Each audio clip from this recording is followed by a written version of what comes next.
2005 में मैं गांव का सरपंच बना और सरपंच बनते ही मैंने सबसे पहले एक प्रतिज्ञा ली कि मैं मेरे घर से कुछ नहीं लाऊंगा और घर कुछ नहीं ले जाऊंगा। सरकार की विभिन्न योजनाओं से मेरे गांव को स्वर्ग बनाऊंगा, बहुत सुंदर बनाऊंगा। और गांव वालों को भी शपथ दिलाई मैंने कि खुद ही को कर बुलंद इतना कि खुदा खुद तुझसे पूछे तेरी रजा क्या है। सरकारें आकर देश के प्रधानमंत्री, राष्ट्रपति, मुख्यमंत्री सब आपसे पूछे कि ये काम आपने कैसे किया। तो योजनाएं धरातल पर उतारने के लिए एजेंसी बनती है ग्राम पंचायत। कुछ काम पटवारी के माध्यम से होते हैं, कुछ वेटनरी डॉक्टर के माध्यम से होते हैं, कुछ सरपंचों के माध्यम से होते हैं। लाभ देने वाली एजेंसियां, देने वाले लोग 11 बजे पंचायत में आएंगे और लाभ लेने वाले लोग सवेरे 8 बजे अपना घर छोड़कर जाते हैं। सही बात है। तो कैसे फ़ायदा होगा? तो हमने रात्रिकालीन पंचायतें शुरू की। पंचायत रात को चलेगी, आप अपना काम करके आ जाओ, शाम को 7 बजे बाद पंचायत भवन में बैठेंगे, रात को 10, 11, 12 बजे तक, और सबकी समस्याएं सुनेंगे, लिस्टेड करेंगे और उस पर काम करेंगे। आर्थिक माहौल भी होगा और इंसानों के बराबर यहाँ का तीतर, मोर, खरगोश, ये जो जंगली जीव हैं जो गाँवों में रहते हैं, वो सब जानवरों को भी उतना ही अधिकार मिलना चाहिए जितना इंसानों को है जी। तो हमने उस पर भी काम किया। आज देखिए यहाँ पर जहाँ एक पेड़ नहीं था, आज लाखों लाखों पौधे पेड़ बन रहे हैं। यहाँ बड़ी संख्या में वन्य जीव दिखते हैं। गांव के लोग आपस में भाईचारे से रहते हैं और जो पानी 900 फीट, 800 फीट, 700 फीट था वो 10, 15, 20 फीट पर मिल जाता है। किसान वापस खेती करने लगा है। जहाँ पीने का पानी नहीं था वहाँ दूध की डेयरी लग गई है। यहाँ मेरी बेटी की डेथ हो गई 2006 में। तो हमें लगा कि इस बेटी को अमर करना चाहिए। उम्र कितनी थी? उम्र उसकी लगभग 16 साल रही होगी। और मौत का रीजन क्या था? गर्मी, हाई टेम्परेचर, उल्टी, दस्त।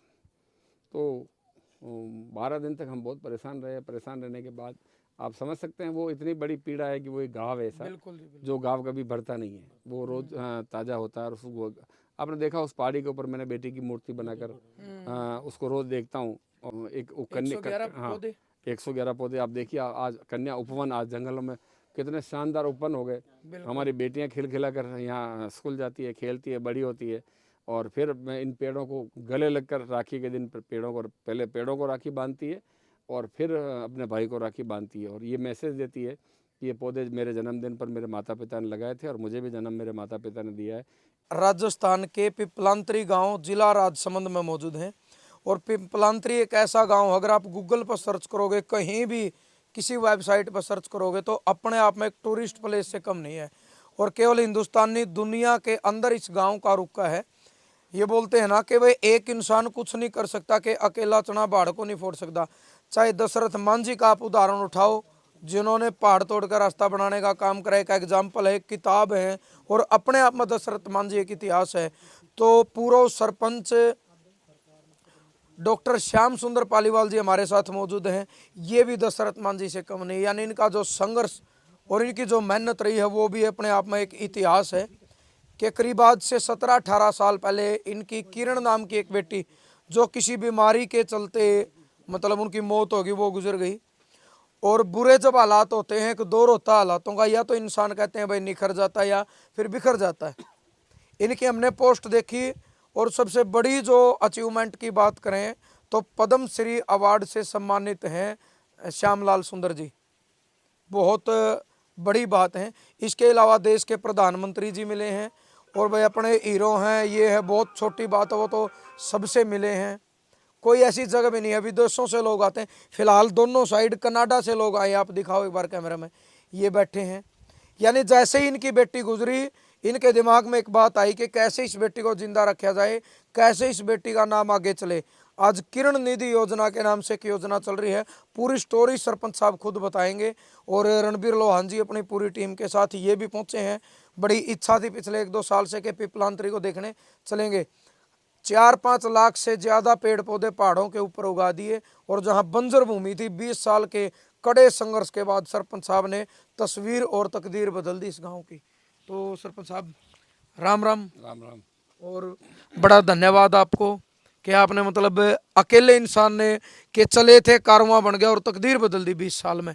तो एक बार थोड़ी स्टोरी बताओ, वो बेटी वाली भी बताओ, और कैसे मतलब दिमाग में ये पेड़ पौधों को लेकर आपकी चीजें आई। मेरे गांव में जातिवाद के आधार पर सरपंच चुने जाते हैं और पूरे देश में इसी तरह से होता है कि अगर कोई सरपंच चुनेंगे या जनप्रतिनिधि चुनेंगे तो जातिवाद के आधार पर होगा।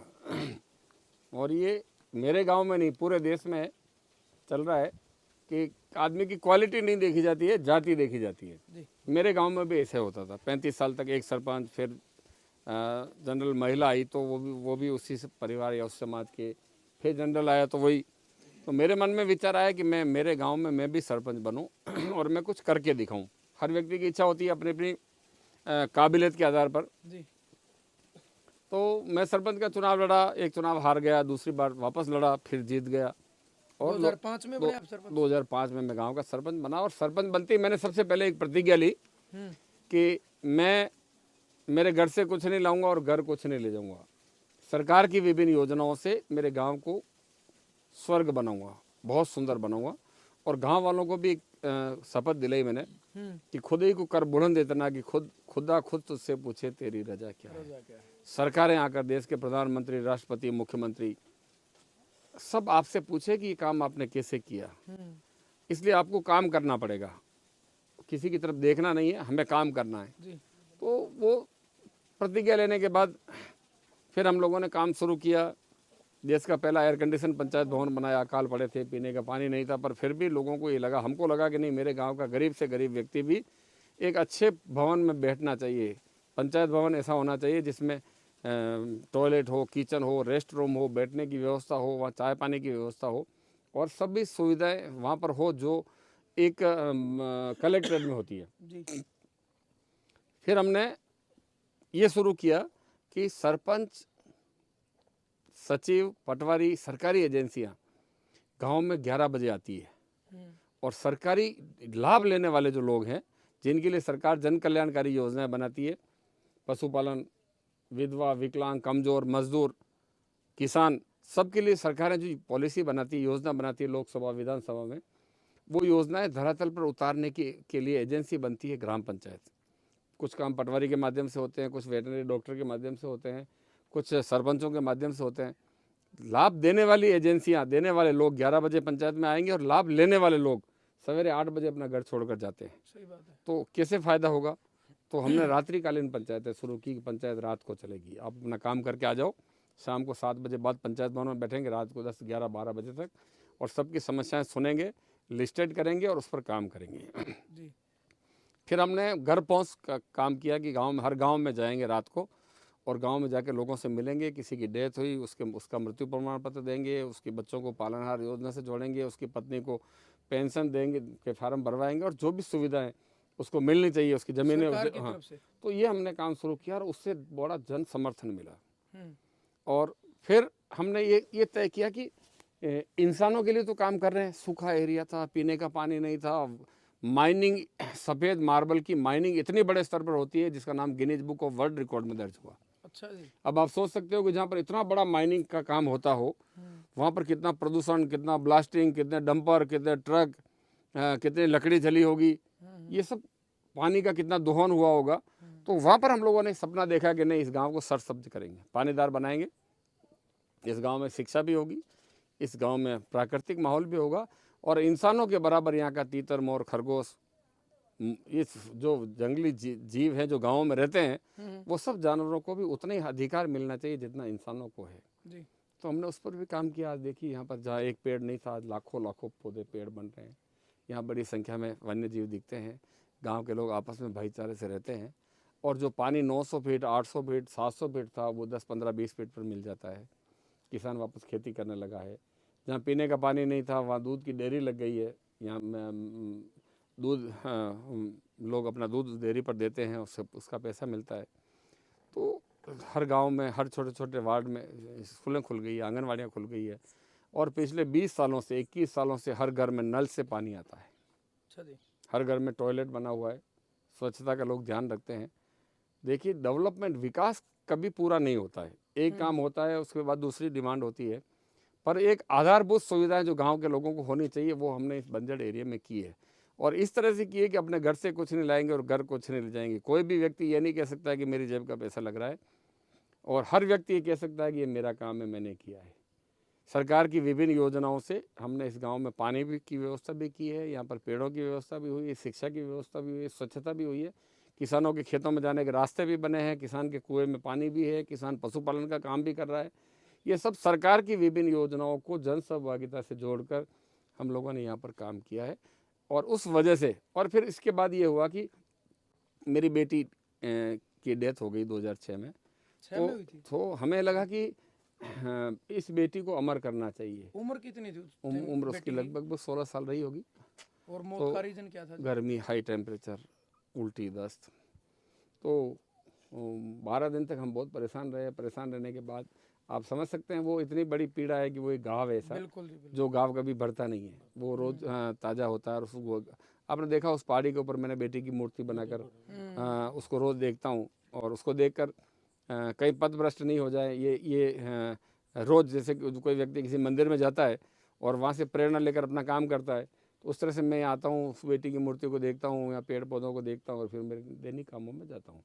मेरे लिए वो एक तीर्थ स्थान है, मेरा मंदिर है, और उसको रोज़ याद करके मैं उस काम को करता हूँ। तो बेटी की स्मृति में मैंने हर बेटी के जन्म पर तय किया कि मेरे गांव में जितनी भी बेटियों का जन्म होगा, हर बेटी के नाम पर पेड़ लगाऊंगा। हर बेटी के नाम पर मैं 31,000 रुपये, मैं 21,000 गाँव वालों से मांग कर लाऊंगा, लोगों से 21,000 मैं दूंगा, 10,000 उसका पिता देगा। और जन्मते ही उसका बैंक में खाता खुलवा कर, पोस्ट ऑफिस में खाता खुलवा कर उसके नाम पर 31,000 की फिक्स डिपॉजिट करूँगा। और फिर हर बेटी के परिवार से ये कहूँगा, उसको शपथ दिलाऊंगा कि वो हर महीने उस बेटी के खाते में कुछ न कुछ डाले। तो देखो बेटियां बड़ी हो रही है, बेटियों के लिए स्कूलें खुल गई, बेटियों के नाम पर पेड़ लगाए। तो पेड़ एक कन्या 111 पौधे आप देखिए। आज कन्या उपवन, आज जंगलों में कितने शानदार उपवन हो गए। हमारी बेटियां खिल कर यहाँ स्कूल जाती है, खेलती है, बड़ी होती है।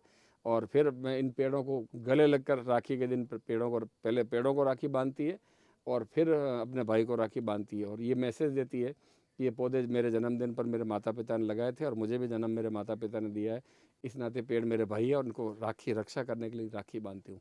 तो इन पेड़ों से, प्रकृति से, बेटियों से हम सब लोगों का जुड़ाव कैसे हो, ये काम हम लोगों ने किया है। और कोई किसी पर एहसान नहीं करता। हमने हमारे जीवन को सफल करने के लिए काम किया है। हमने किसी के लिए काम नहीं किया। मैंने ये काम इसलिए किया कि मेरा जीवन सफल होना चाहिए। तो और हर व्यक्ति को ऐसा काम करना चाहिए।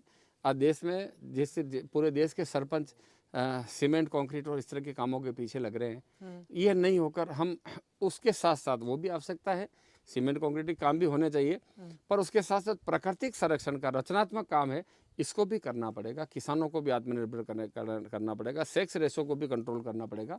हमारे यहाँ 48% लड़कियाँ थी, आज 52-53% लड़कियाँ हो गई। तो और अभी मैं सौभाग्यशाली होगी, आज 8 तारीख हुई है ना, परसों 6 तारीख को मेरे पोती हुई है ना। तो बहुत मुबारक। ये सब चीज़ें जो जिसको पसंद करता है वो चल के आपके पास आ जाता है ना। और ये काम कोई किसी पर एहसान नहीं कर रहा और मैंने कोई इस प्लानिंग से काम नहीं किया। ये कुदरत, ये प्रकृति व्यक्ति का चयन करती है। आपके मन में विचार आया कि हरियाणा से मुझे पिपलांतरी जाना है, तो आप आ गए। मन में विचार आया इसलिए आ गए। कई लोग यहाँ पास के हैं, इसी गांव के लोग हैं, उनको भी टाइम नहीं मिलता है। तो ये तो अपने अपने मन के भाव है जो इस कामों को करने के लिए दूर दूर से आ जाते हैं। कनाडा से आ गए, कोई ऑस्ट्रेलिया से आ गए, कोई कहाँ से आ गए, कहीं हम चले गए। तो ये तो मन की बात है ये तो, और ये कुदरत ही करवाती है। कोई किसी के कहने से काम नहीं होता है। सरपंच साहब, एक सवाल है। हमने देखा था कि एक बेटी बोल रही थी कि 20 साल पहले इस गांव के जितने लोग थे वो किसान ना रह के वो मजदूर बन गए। उनको खुद को मजदूरी करनी पड़ी क्योंकि ज़मीन जो है बिल्कुल बंजर थी। और आपकी इस कड़ी मेहनत के बाद 20 साल बाद वो दोबारा फिर मजदूर किसान बन गए, अब खेती करने लगे। हाँ, ऐसा नेचुरल फार्मिंग की तरफ लोग बढ़ रहे हैं। प्राकृतिक खेती, मैंने आपको कहा पहले कि लोग, किसानों के कुएं में पानी हुआ है, किसान खेतों में जाने रास्ते बने हैं, और किसान पशुपालन का और खेती का काम कर रहा है। और वैसे देखो, जब प्रकृति की मार पड़ेगी तो फिर सबको मजदूरी ही करनी पड़ेगी। और प्रकृति जब लहल आएगी, खुशहाल होगी, तो फिर किसान खेती करके इस प्रकृति को आगे बढ़ाने का काम करेगा, जो हमारे यहाँ के लोग कर रहे हैं।